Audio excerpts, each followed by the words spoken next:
Hey kids, Dean with Crypto the WonderDog. Do you guys like cars? Do you like fast-moving cars? Do you like hot rods? Do you like rebuilding stuff? Then you're going to want to turn into a TV. Once again, you want to tune into Royal Garage with Troy Ladd and Courtney Hansen. That will be happening very soon, I think October, November, on the History Channel. I had a chance to go up there and talk with them. It's a great show. More coming out. If you want to check that out, it's ROYL Garage. They were on a limited budget, and they couldn't afford an A. Couldn't afford an extra A, so it's ROYL Garage. Give them some love this year. Watch that show. Had a chance to talk with Charlie today about sports and blockchain because we felt like it, and it's our show. We do what the hell we want to. So the good guys over at BitNews today, they wanted us to come up with a topic about sports and blockchain, so we did that. It's football season, full swing now. Cowboys are 1-1. And bizarrely enough, is that a word? Bizarrely, odd as it may be, there's already 4 teams that have a tie this year. I don't think we've had that. And the Browns, what? Oh, God, what is going on with the Browns? I feel sorry for them. You know, it comes to a point where you're like, you just pity them. They can't buy a win.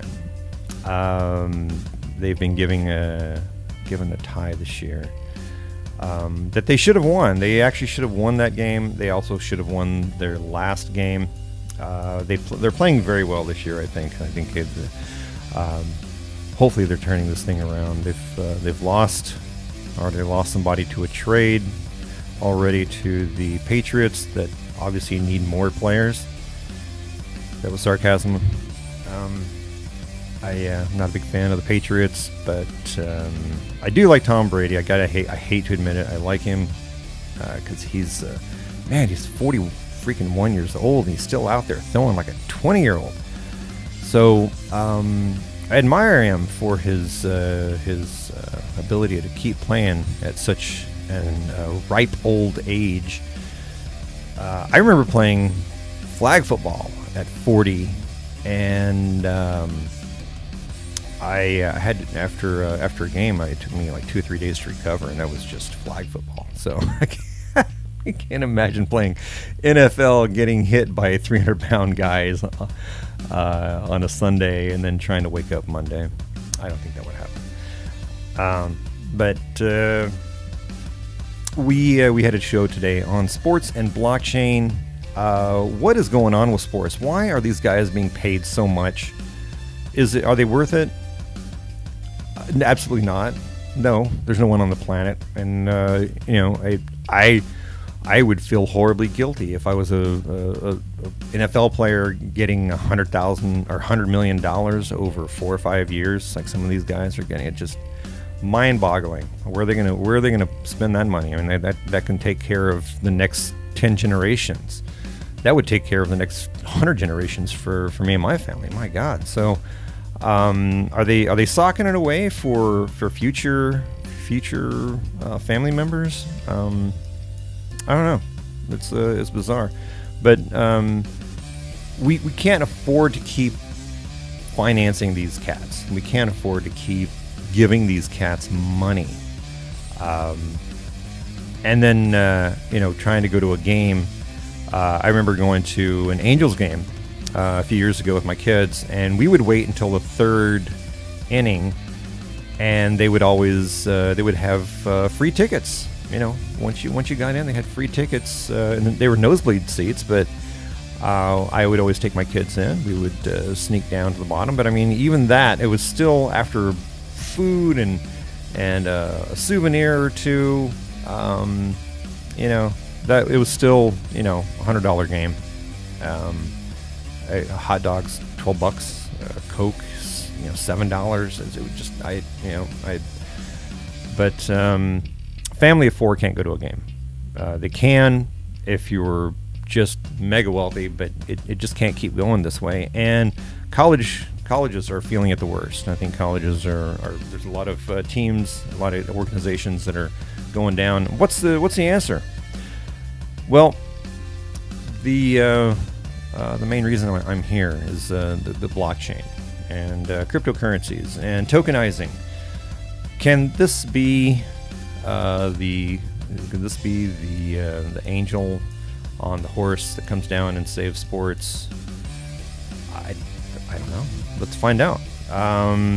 We've talked to a few people. We've talked to Sunil Bardwaj, episode 40. I want to go check that out.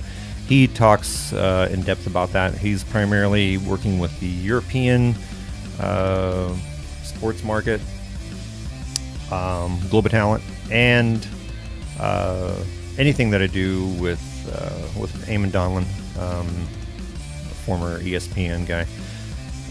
We're always having great shows on sports, but today we're going to be talking about how this is all going to work out if it does. So here is the talk that I just had with my good friend, former roommate, Charlie Rojas, up in the upper Northwest, Oregon. He had a beautiful backdrop today. Check it out, all right, on this episode of Crypto the WonderDog. You guys ready to start the show? All right, let's start the show. Okay, all right. Are you sure? No, seriously, Dean, I can't go with that. I know. All right, so We're recording. all right. Okay, once again, what's life like right now up in the upper Northwest, Charlie? Well, you're seeing it right now. Look how beautiful this is. You know, it's look at you. yeah, look at us. I want our audience around the world, our international audience, to realize what they're missing by not coming out here and supporting us more. And you know, look at all the beauty that you have around, you know, what we have around us. Why don't you take a pan 360 there, Charlie? Just walk in a circle, just so we can connect. Yeah, look at this. Look at this beautiful, beautiful. Wow. This is Willamette River Valley. Yes, last time we were at the Golden Gate Bridge. Yeah. You're domestically international, aren't you? Oh, yeah. As far as I can, as far as people let me be. But I want people to realize the beauty of the Northwest and the reason we moved up here, and my wife and I, and why we continue to stay here. So it's important for us, and I just hope people can quite understand why we do this, why we try and promote our life and crypto. Well, not so much crypto, but blockchain. Yeah. And the whole world. That's why we're talking about it. Yeah. Well, keep walking to your left there. Turn more to your left so I can see the river. Yeah. A little more. Yeah. There you go. All right. I got that really sexy pole next to you. Is that what the strippers use there in Yeah, right. they dance on a square pole. That's right. You know, you never know when a lap dance will break out here. Oh man! So Charlie, you are my one of my go-tos for the sports, and obviously you're always my go-to. You're the smartest man I know. So, well, thank you. Yeah. So you better increase your inventory of friends. Is what I gotta tell you. Yeah. If I'm so smart. I know. That's my advice to you.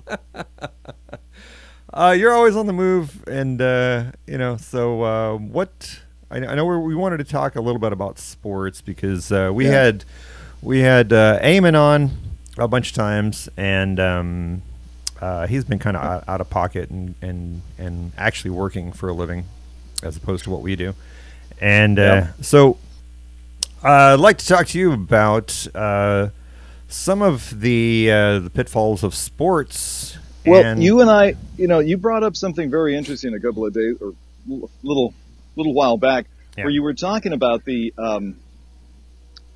how you're not able to connect to any of the athletes anymore. That the money and the prices of things regarding athletics and sports has gotten so out of control that why would you even be interested? Pardon me. Why would you even be interested in attending sports matches or following sports or doing anything to do with athletics. And, it spurred me to talk to other people. And believe me, what you're saying is not at all unique, not at all singular. I talked to so many people who are saying exactly the same thing. He said, we in Oregon, we mostly have college sports, University of Oregon. Yeah. And they're saying, look, I can't even attend a University of Oregon football game anymore. It is just impossible for me to do that. It has just gotten to the point that as a person who's just trying to make a living, the games have just disappeared. You talked about the time when you were in high school about 30 years ago when you went to a Texas Tech game. You went for free, didn't you? I was in the band because we had to go march on some of their games. We got to go march at the Texas Tech Stadium, so that was kind of cool walking on that. That was the first time I stepping on AstroTurf. But if it wasn't for that, I wouldn't have been able to afford a game to go buy a ticket and go see a game. Yeah, and so that's my whole point, is that some of the happiest memories I have as a kid were going to baseball games with my father and my uncles actually. Yeah. And with my cousins. I don't know if you know this, but both my father and my uncle Herman were both minor league baseball players. Really, I didn't know that. Yeah. My dad played for UCLA, and he then went on to go play for the Chicago Cubs minor league team, which was no, seriously. I had no idea. And he played. I guess you didn't know that, but no, I didn't. When you finally, obviously. I lived with you guys for a while. It was many, many years afterwards. So that's why you didn't know him or didn't know that part of his life. But he actually played for the Cubs. He played for UCLA. My Uncle Herman played for the what was called the Los Angeles Stars, which was a minor league team based in Los Angeles. So both of them, I just remember sitting there in the stands at Dodger Stadium listening to these two fellows talk about baseball and sports in general. Yeah. But the reason we could do that, along with my other cousins, was because we could afford it. It wasn't to the point that anybody was getting paid so much money that the family could not just go. And you were telling me that you're not going to spend $100 or a couple $100 to take your kid to a ball game. You just won't do that. No. So the reason we're bringing this all up is because this is not just a couple of old guys just reminiscing about the good old days. There's a situation that's going on with pro sports as well. Quite frankly, I'm not sure how many NFL teams are going to survive the next 10 years. Not only is the attendance falling, and I'm not going to reference anything because if anybody's interested, they can go check for themselves how much the attendance has fallen for the NFL games. But it's not just the attendance, it's also the viewership. Right now, viewership is falling across the board for all sports, including the NFL, which nobody thought would happen, and college sports and college football as well. I mean, what does that tell you when people are so bored or so disinterested or so disaffected from the game that they're not even willing to watch it? Yeah. Well, you get these prima donnas that are playing, and like that one guy from I can't even remember his name right now, from the Steelers, who's holding out right now because he doesn't want to hurt himself this year. It has nothing to do with money because he has all the money in the world, but he's holding out to, and it's hurting his team. So his team is turning on him now because he's holding out for so long. Well, in a way I can understand it because the season, think about it this way. The season was extended to 16 games now? 16 or 18 games. I think it's 18 games, isn't it? 18 games for the NFL season. Nobody wanted this. Certainly not the players, not even the fans wanted this. It was only the NFL owners that demanded that the players, put out more games. And with more games comes more practices and more chances of injury. So the players are themselves being disaffected. It's always been a business, but at least at one time there was a connection between teams and fans. Growing up, you didn't have this massive amount of, and granted, free agency has changed quite a lot. Yeah. But you didn't have a lot of, people moving between teams, Generally, when a team drafted, let's say for the NFL, drafted somebody, they stayed there for years. Yeah. They had a core group of players. Yeah. And you think back to, when we were kids and, think about Roger Staubach and Tony Dorsett. I mean, they played for the Cowboys. They didn't leave the Cowboys. They played for the Cowboys, Yeah. So it created that kind of fan loyalty that's absolutely essential if you're going to continue to have sports, because it has to be generational. My love of baseball came through my father and my uncle. Yeah. And it's funny we should bring this up. Last week I was in San Francisco and I went to go see a baseball game with my son. Oh, you did? My first time I ever did it. Oh. We went to an A's game, and for $50 for 25 bucks each, we got a fantastic seats along the third baseline, maybe just 10 rows up. It was some of the best seats I've ever had. Yeah.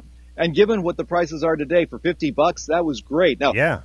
The Oakland Coliseum is broken down. It's old. It doesn't have much of the flash that most new stadiums have. It's set in an industrial area. You have street performers, trying to get some money on the concourse to the game and to the stadium. But so what? I was able to go to a game with my son, and we talked.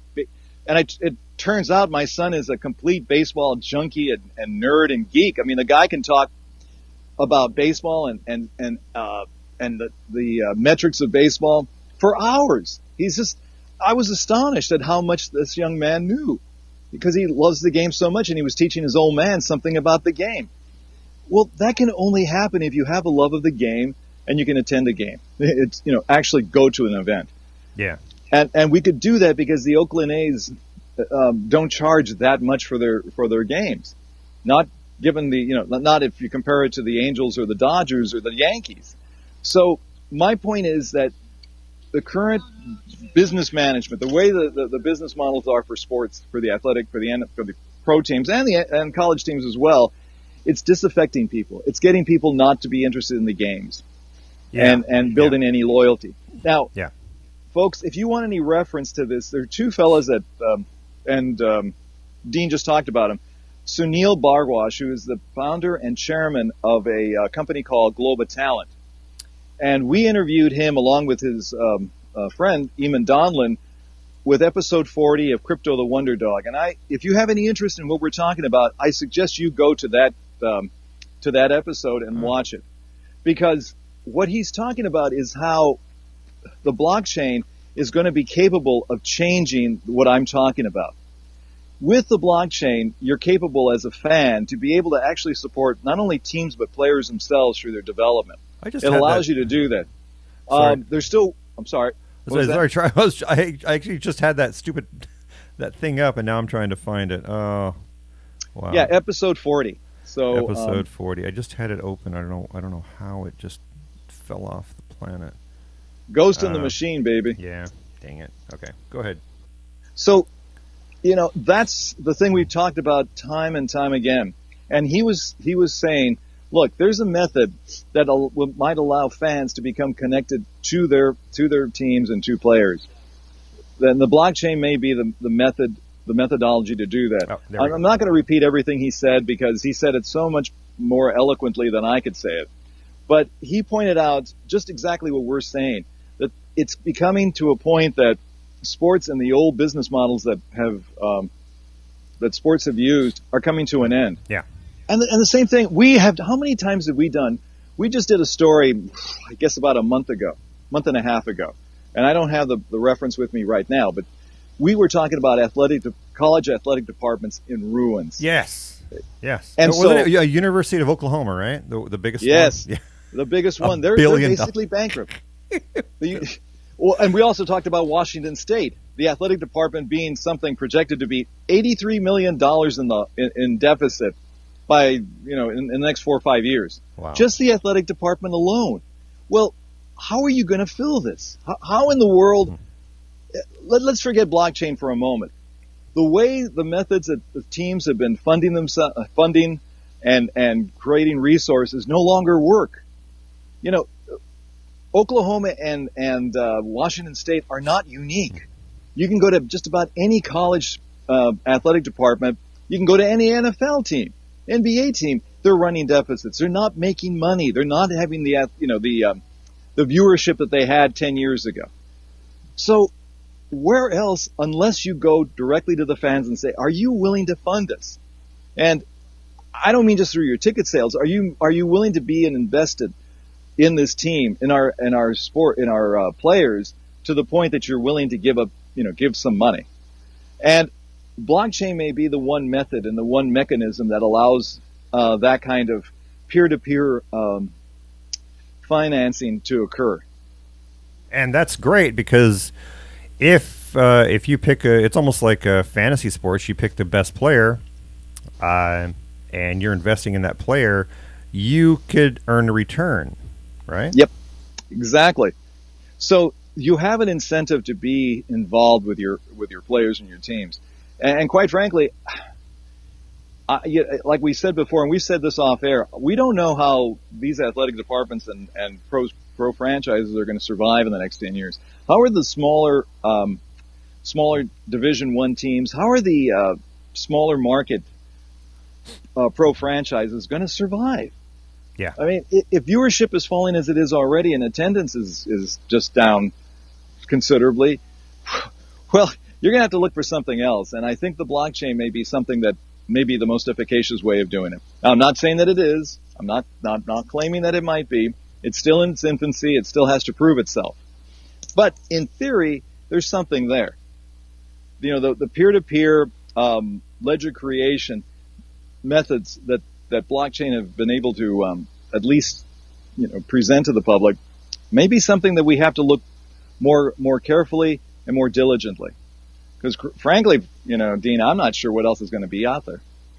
Yeah, it's tough. Whenever these players are demanding more and more money just to step foot out onto the field and play for an hour of clock time, and their demands get higher and higher and higher.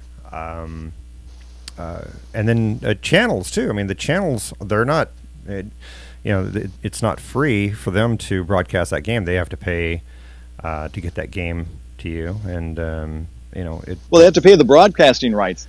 And Yeah. The fact is that ESPN, and Eamon talked about this when we interviewed him. He said that, and he worked for ESPN for a number of years. Yeah, he did. In 2011, ESPN I think reached 100,000 subscribers. Between now and then, they've lost 20%. They've lost close to 20 million subscribers.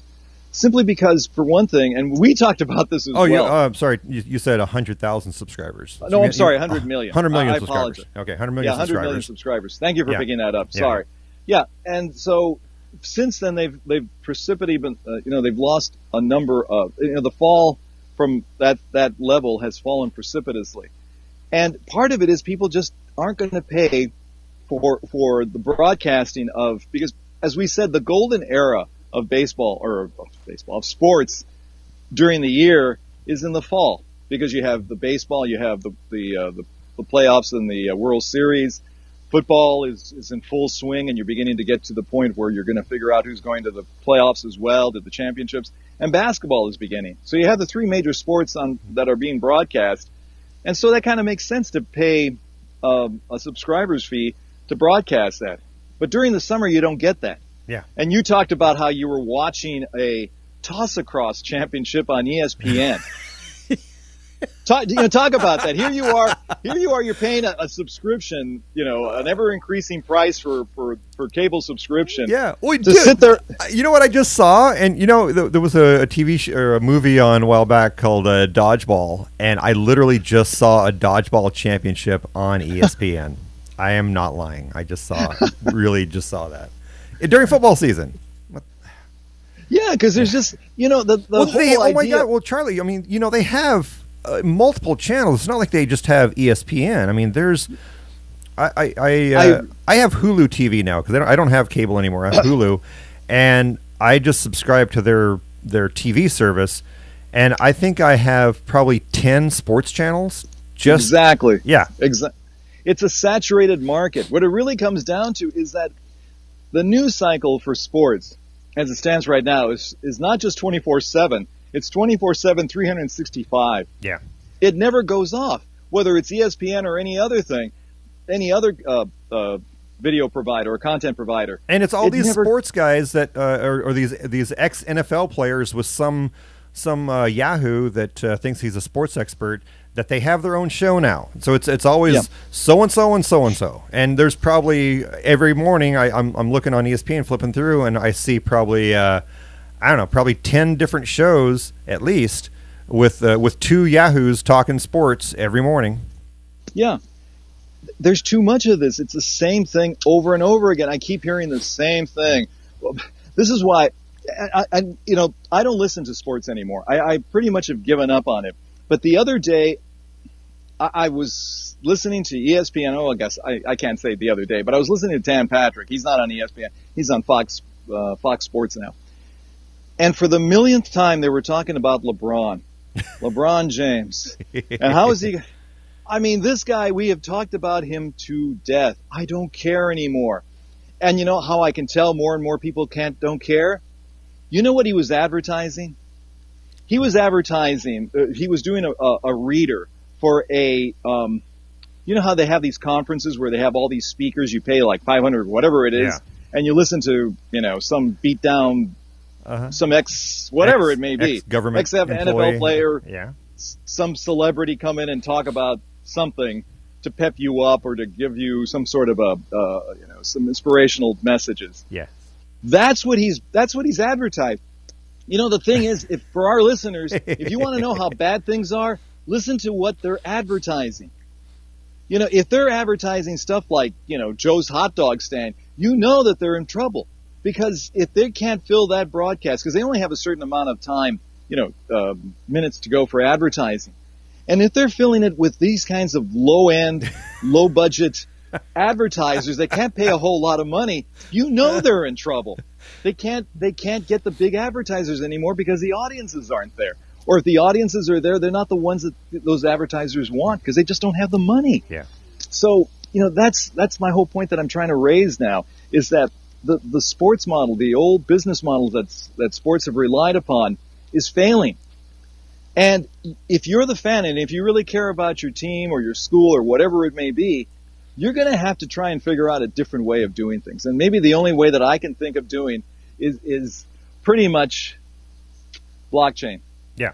Now, it doesn't mean that it will. I can't promise that it will, but I think people need to look into it. And that's why we're bringing it up, and this is why we're doing this particular podcast. Yeah. Well, I mean, you think about it, and you could either spend $400 per game to go watch from really crappy seats sometimes, or you might get okay seats, but then your team might lose, and you feel bad for spending that money. I remember I went to a Cowboys game in San Diego, and these guys were selling tickets outside the stadium, and it was like $300 for a couple of seats, and they were fake seats, they were fake tickets. Yeah. So I was out $300. So then we ended up having to go buy. They put on sale right after kickoff. They put some more tickets on sale for $100 a piece. Right. So it was a $500 day. The Cowboys lost, and I won't see a dime of that back. So you tokenize these players and these games and these stadiums and whatever. You might see a little bit of return. So it gives you a little more of incentive. Well, yeah, it gives you more of an incentive, and quite frankly, I think the whole scope of athletics is going to have to shrink. It's just that's really what it has to do. There's no person on the planet that's worth $100 million over 4 years. There's not. No. Well, there's not.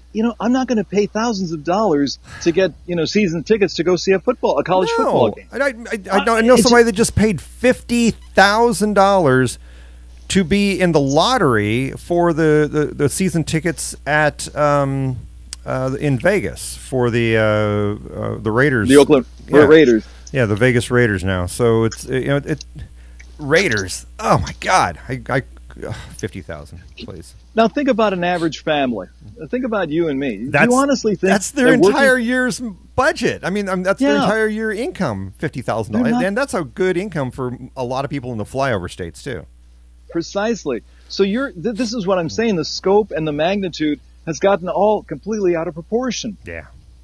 And like we said before, athletic departments at universities are failing. There was a Harvard Business School professor, I believe his name is Christensen, who said within the next 10 years that half of universities are going to be bankrupt. That doesn't necessarily mean they're going to disappear.